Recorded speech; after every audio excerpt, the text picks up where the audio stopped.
Policy बाजार पर 1 करोड़ रुपए का टर्म लाइफ इंश्योरेंस केवल 450 रुपए महीने से शुरू। Wow. We have former Indian cricketer Saba Karim with us. Saba, Rahul Dravid is more empathetic, Hardik Pandya brutal.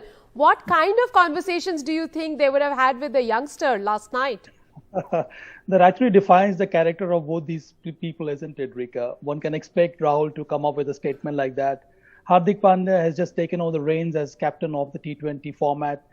So you would expect Hardik to come hard on these youngsters because his expectations are so high, and understandably so.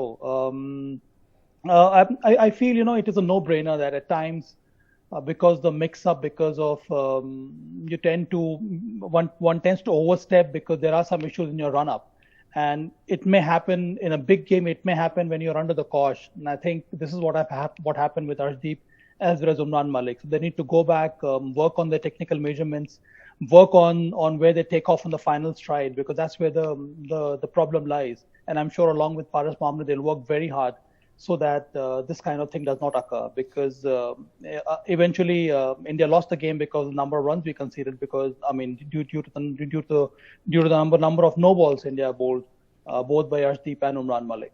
Saba, I'll get a little technical with you at this point. Do you think he's having a problem in landing his front foot, and that's primarily because he's been on a long break now from international cricket, and he's played some domestic cricket, but that's not good enough? That should not be the case, Rika, because they work very hard in training sessions. They have these match simulations where they are put under the paces by the team management. One can always say, and we do that while doing commentary, that the player is rusty, but that should not be the case. Once you're on the field, you're supposed to be at the top of your mark. But that did not happen with Arshdeep. And as Hardik said, he has done that in the past. That's one area of concern for him. So whenever he gets back to the park, he needs to clear or to figure out the rhythm in his run-up. As I said, the final delivery stride, he has overstepped. Why is that happening? And if it happens once in a while, one can understand. But possibly in a T20 game, you can't be bowling 6 to 7 no balls like this. So I think he needs to go back to the basics. Watch his video along with Paras Mhambrey. I'm sure he'll come up with a much better kind of a rhythm in his run-up. So you're saying that it is a technical shortcoming that he has to address and work with the Indian team management? Yes, Rika, because it has happened a number of times. That's what I said. I said it is up to Paras Mhambrey to figure that out. Why is that happening on such a regular basis? As I said, is there something wrong in his run-up? Is it because of the final delivery stride that he's overstepping? So there may be a number of reasons. But as I said, it generally happens because you tend to lose your rhythm in your run-up, and that's when you overstep. So I'm sure with some better video analysis, Paras and Arshdeep both can work this out. Saba, but does it help, giving a young bowler who has just made his mark in international cricket and he's been fantastic during the World Cup to be given a 45-day long break from cricket? I really don't know what transpired, Rika, but I am dead against it, and I'll be extremely forthright with this. What was the need to give Arshdeep the break? Why didn't he travel to Sri Lanka to play some matches there? And if he has come back from Sri Lanka or from New Zealand, what has he done till now? Has he played domestic cricket? Did he play for Punjab in the Vijay Hazare? I'm not too sure about that. No. So you tend to lose out in a rhythm if you're not playing regularly. And the kind of bowler Arshdeep is, I can understand workload management, but I think he needs. He's such a fluid bowler. He's more of a rhythmic bowler.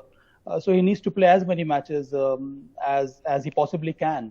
And I really don't know what kind of system we are following right now. But I hope that the team management, along with NCA, as well as the State Cricket Association, they need to work out a plan which is extremely beneficial for Arshdeep, instead of him sitting out, not playing matches regularly, even in the domestic circuit, and then immediately getting drafted into the national side. So we are at times expecting a bit too much from these youngsters. That's an interesting observation you've made, Saba, and gives me perfect segue into my next question on Captain Hardik Pandya. While the spotlight is on this youngster Arshdeep Singh for bowling those many no balls, should he have been given that second over, given that Shivam Mavi had bowled very well in the previous match? And, he was also playing the second match. Should he not have bowled the second over and then Arshdeep come in later, because he's coming from a long injury layoff? Well, that's the call which the captain has to take, Rika. He bowled the first over, and then he came back in the middle over, or he came back and bowled in the death overs. But Arshdeep has done exceedingly well for India with the new ball as well as in the death overs, Rika. So one can understand why Hardik went ahead with that kind of a plan. But at times you also want to be flexible. But I believe, captain really wants to give confidence to his young pace bowlers. They want them to excel in such situations. And Arshdeep, he has done that in the past, even during our World Cup campaign. He has bowled to some excellent power strikers and has been able to be extremely frugal in his effort. Mm-hmm. Unfortunately, this no ball was playing very hard in his mind, and that is one reason why he was so expensive eventually. Would you say that it was also a case of trying too hard? Rika, it happens when you are under pressure. At times you really want to deliver, and you know that there's such a crunch outing for him. He's coming back from a long layoff. He wants to impress, so you want to deliver those heavy balls. You want to execute your plans, and in that process, you tend to miss out on some basic, which is so important for a pace bowler. Mm-hmm. To see to it that you are perfectly balanced in your delivery stride and you don't overstep. So that does happen. But as Rahul said, I do agree with him that these are learnings for young Arshdeep, and I'm sure he'll come back with a much better attitude. And with the World Cup round the corner, perhaps a lot more, many of them will be auditioned going into October, November's World Cup. Thank you very much, Saba, for joining us at this hour with those thoughts.